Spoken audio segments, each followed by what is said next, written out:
Constitution de matin, un train. Alors cette petite chose là qui nous est très utile, hein, qui s'appelle un pantographe, hein, ce qui va nous permettre de capter le courant. Ok. Voilà, donc ici particularité, on est sur une ligne, on va le voir dans la cabine, on est sur une ligne qui fonctionne en 1500 volts. Le courant délivré c'est 1500 volts, il y a des endroits de la ligne c'est du 25 volts. On est sur la partie nord, si vous allez au-delà de Saint-Ouen, dans le nord de Saint-Ouen. La particularité de cette rame là, elle peut y aller, parce qu'elle est ce qu'on appelle bicourant. Elle peut fonctionner en 25 ou en 15. Ok? On y va? Deux trucs qui sont hyper intéressants, hein, celle-ci, pour réarmer les fines d'alarme. On va la placer ici. Réarmer. Tu peux permettre d'ouvrir plein de choses, il y a plein de portes, il y a plein de trucs qui fonctionnent avec ça. Et ça, c'est la clé pour accéder à la clé. Utile que je dois vérifier le matin et qui vont nous être utiles en cas de problématiques rencontrées sur le train. On a une barre pour circuit, on a une caisse à outils, on a des fusibles, on a des ampoules, on a tout un tas de petites choses. Voilà. Ici sur cette partie, la partie de gauche, on va avoir tout ce qui va être le bloc moteur et la partie de droite, tout ce qui va être les convertisseurs. Donc tout ce qui va permettre de convertir le courant délivré, qui va m'être utile, et pour fournir du courant électrique à différentes tensions dans mon train. Ça va? Okay. Allez, avancez tous. Alors, ce que je vais vous proposer, peut-être monsieur dans le coin, ou même vous pouvez vous asseoir là si vous voulez. Comme ça, vous mettez là, madame, vous mettez là. Ça va aller, vous pouvez rester debout? Oui. Ouais. Donc ici, hein, on est très sur de l'électrique. Hein. Je dois vérifier que le matin quand j'arrive, que tout est ok. Voilà, je fais un check-up complet. Ici, on va avoir toute la partie des commutateurs d'isolement, hein, des choses, des éléments de l'ordre de la sécurité. C'est pour ça qu'ils sont plombés. Je peux être amené à les isoler. Si par exemple j'ai des systèmes qui ne fonctionnent pas, je vais être amené à les isoler, mais derrière je vais avoir des contraintes de circulation. Ici, on a une espèce de boîte noire du train. J'imagine que vous l'avez entendu pour un avion, la boîte noire. On a la même chose sur le train. On enregistre tout ce qui va se passer sur le train. Est-ce que je suis en traction, est-ce que je freine, je suis. Tout ce qui va être. Il y a aussi l'enregistrement de.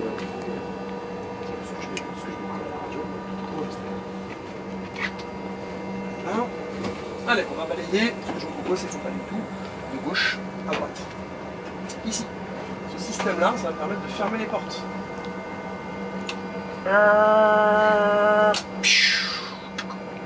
Les portes sont fermées, les lumières sont éteintes. Donc les lumières sont allumées, les portes sont ouvertes, je ne peux pas partir. En fait, il y a un asservissement qui fait que si une porte est ouverte, même si j'essaye de faire avancer le train, ça ne marchera pas. C'est pour ça qu'on vous dit parfois, quand les portes ne sont pas fermées, le train ne peut pas partir. C'est pas qu'on veut pas, c'est qu'on ne peut pas. Et vous regardez s'il y a encore du monde sur le quai ou... Alors, merci pour la transition. Ce qui va me permettre de moi d'observer ce qui se passe sur le quai. Deux possibilités. Soit on a des petites caméras embarquées comme ça. Vous voyez, c'est pas terrible hein, pour un train de 200 mètres. J'ai deux petits écrans comme ça. Ou alors après, je vais avoir des télés comme ça, comme vous voyez là-bas. Je vais vous si vous voulez bien, monsieur, regardez, voilà, appuyez, voilà, super.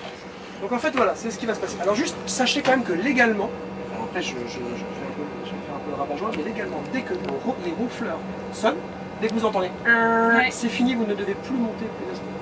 Alors après, évidemment, on est en Ile-de-France, il y a toujours du monde, donc du coup c'est un peu compliqué.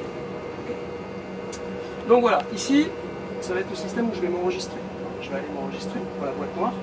Et puis ici, je vais faire aussi, avec ce système-là, je vais vous délivrer de l'information voyageur.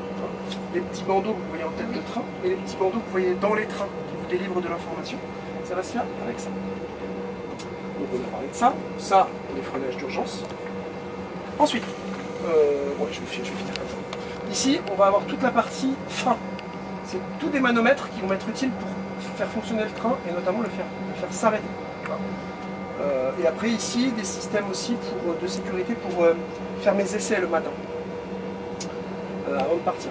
Un train ne se met pas en mouvement tant que j'ai pas la certitude qu'il va freiner dans un premier temps. Que mes dispositifs de sécurité, si je suis défaillant, vont m'arrêter.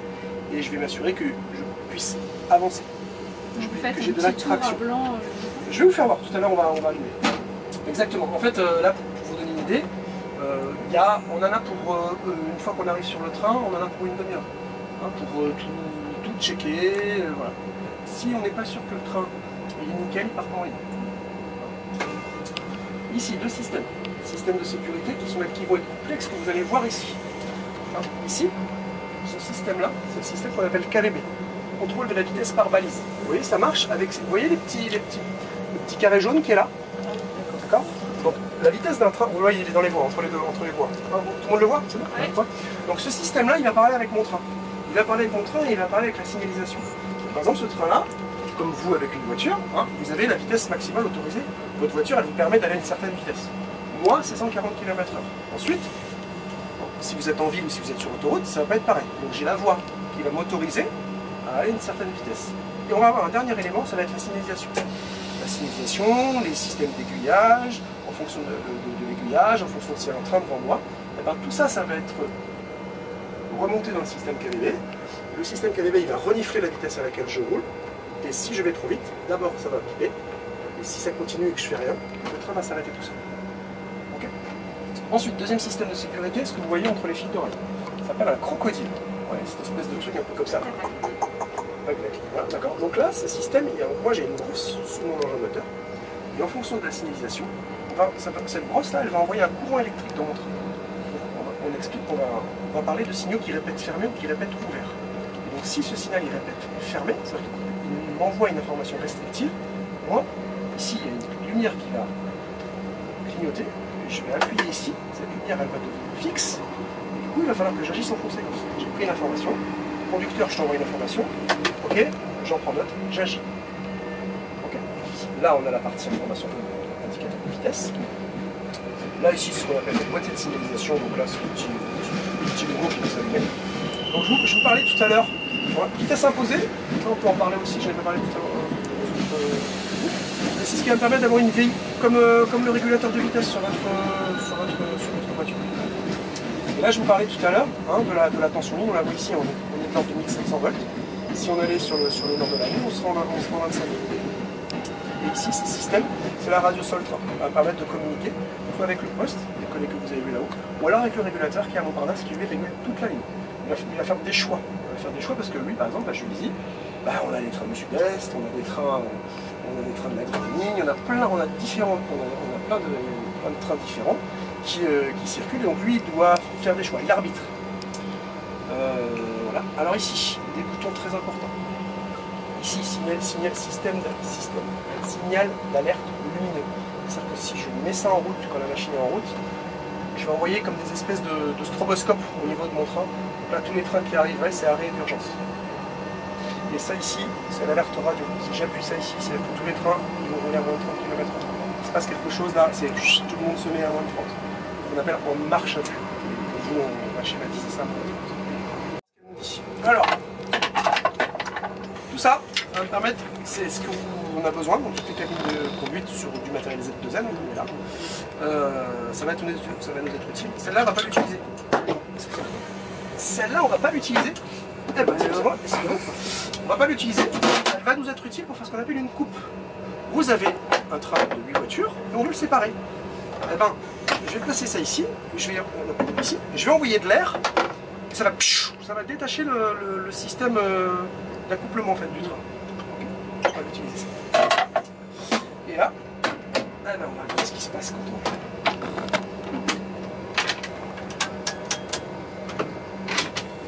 Alors là, elle est en ce qu'on appelle en maintien de service. Vous voyez, les pantographes sont levés.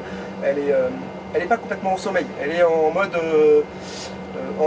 éteinte, mais il faudra pas longtemps pour la mettre en mouvement. Donc comme elle est déjà en service, je relève le maintien de service.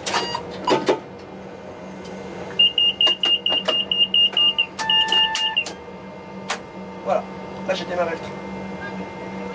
J'ai levé le pantographe.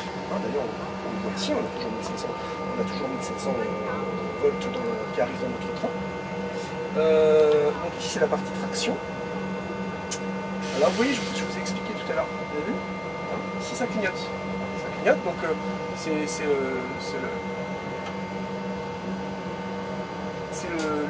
reset du train. Voilà.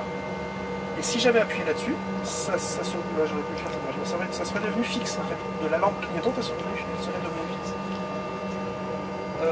Alors vous voyez, bon là je suis pas trop bien placé, mais vous voyez vous voyez la qualité de nos écrans, hein, voilà, pour vous donner une idée hein, de ce qu'on voit, hein. C'est pas qu'on vous embête parfois. Alors là, il faut que je cherche un peu ça. Voilà, ça, vous voyez, alors, vous voyez ce qu'on voit, hein, pour fermer les portes. Hein. Vous voyez, le train fait 200 mètres. Hein. Et puis là-bas, on voit pas mieux. Là-bas. Alors oui, ça va dépendre. Alors les télés dehors, elles vont beaucoup varier en fonction de la comment je dirais, de la luminosité extérieure. Voilà. Mais bon, c'est du matériel un peu. C'est comme ça. Après, ce matériel-là, hein, celui-là, elle est quand même récente cette rame-là, mais c'est les Z2N les plus anciennes, elles ont 40 ans. Hein. Celle-ci, c'est les plus anciennes. Alors, celle de derrière nous, elle est plus ancienne. Celle-là, les 20900, là, cette série des 20900, c'est du métal assez récent. Mais dans les plus anciennes, notamment celle qui roule sur la ligne de Versailles, là, vous savez, les petits grilles, là, pas les petits grilles, mais ce qui a remplacé les petits grilles, là, elles faisaient 6 voitures. Elles faisaient pas 4, elles faisaient pas 8, elles faisaient 6. Donc ça, c'est du métal assez ancien. Mais ça marche très très bien.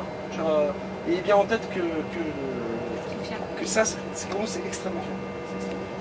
Alors, je vais vous faire voir, on va desserrer les freins. On va voir ce qui va se passer. Hein. Tout est pneumatique sur le section. Là, je vais commencer à mettre le frein en service.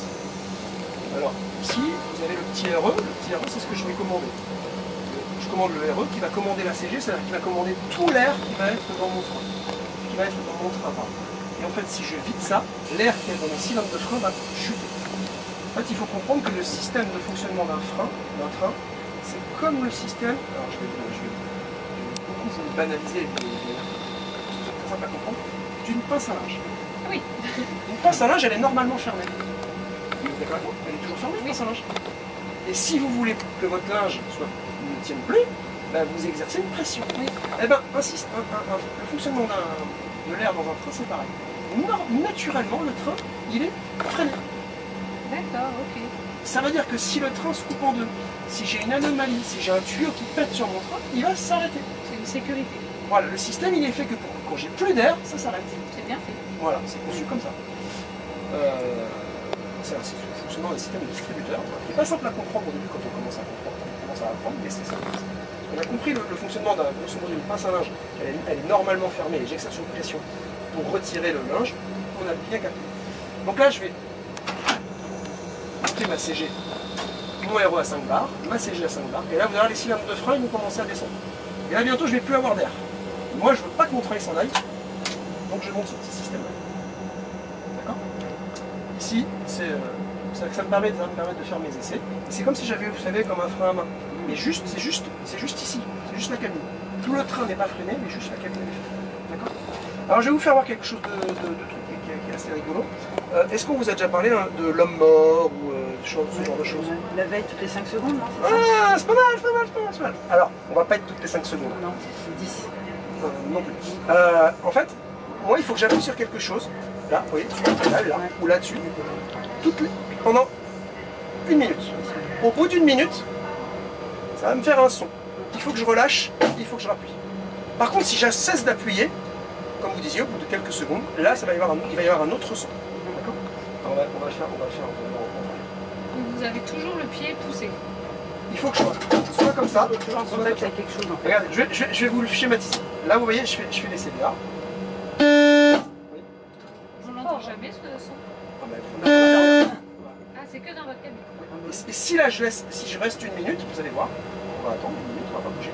Ça va faire... Ah oui, là, il faut réagir. Dans les deux cas, on va aller au bout, vous allez voir ça. Et si vous dormez. En fait, le système, il fait que moi, si j'ai un malaise, il ne faut pas que le train roule tout seul.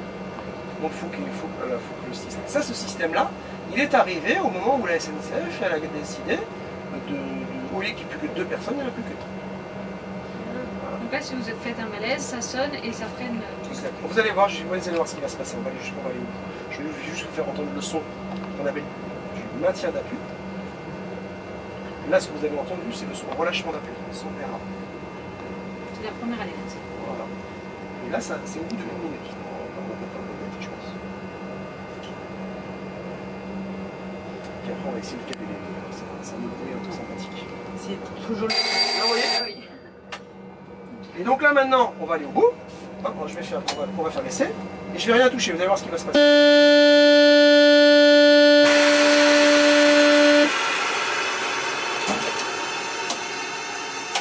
Donc là, vous voyez, ce qui s'est passé, c'est qu'on a été au bout du système. Le système, il a fait quoi? Il a ouvert mes disjoncteurs. Ça veut dire que c'est fini, j'aurai plus d'énergie pour avancer. Et il a fait autre chose, il m'a vidé l'air que j'avais dans mes freins. vous avez vu, mes cylindres de frein, ils sont montés, ma CGL à 5 bars. Donc ça a coupé l'effort pour faire avancer le train et ça a arrêté le train. Vous avez vu, là, depuis que j'ai mis en route, vous voyez, on voit que c'est la porte gauche qui est allumée. Et vous voyez le son que ça fait? Vous voyez comme ça fait? Voilà, c'est ce que vous voyez. D'accord. Donc là, je vais refermer les disjoncteurs. Donc là, vous allez voir, ça va se refermer, ça, tout ça, ça va s'éteindre. Et là, ça va s'éteindre. Voilà. Donc là, je recharge tout. Je vais attendre que tout regonfle. Et en fait, vous voyez, c'est toujours à 5 bars. Il faut que ma CG soit 5 bars. Et ça, il faut que ça, là, ma CP, elle soit entre 7 et 9. Et donc pourquoi là, pour l'instant, elle est à moins de 7? Parce que c'est ça qui fournit ça. Vous allez voir, quand ça va arriver à 5 bars, ça va remonter. Et vous conduisez toujours le même train? Non, celui-ci. Oui. Par exemple, ah non. Tous les jours vous changez? Alors ça, c'est du temps de la vapeur, où chaque conducteur a son train. Non. Vous avez toujours le même type de En fait, sur la cabine ou... Alors, il y a 4 types d'engins moteurs.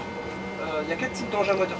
Il y a 4 types d'engins moteurs qui existent sur l'INSEE, 5006, 8008, 20005 et 20009.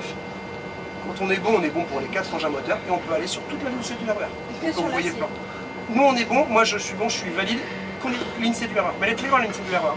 Étampes, Dourdan, Pontoise, Trappes. Versailles. Versailles, c'est une très grosse ligne. Alors là, je vais vous faire voir le système KVB dont je vous ai dit tout à l'heure. Vous allez entendre, ça va faire un bruit, un bip, bip, bip, bip, bip, bip. Et ça, c'est si je fais rien et que j'agis mal, que ma vitesse elle n'est pas compatible avec la machine, ça va m'arrêter. Ça va faire comme tout à l'heure, vous voyez? Vous avez entendu un bip, bip, bip, bip, bip, j'allais trop vite, ça s'arrête. Ok? Oh, maman.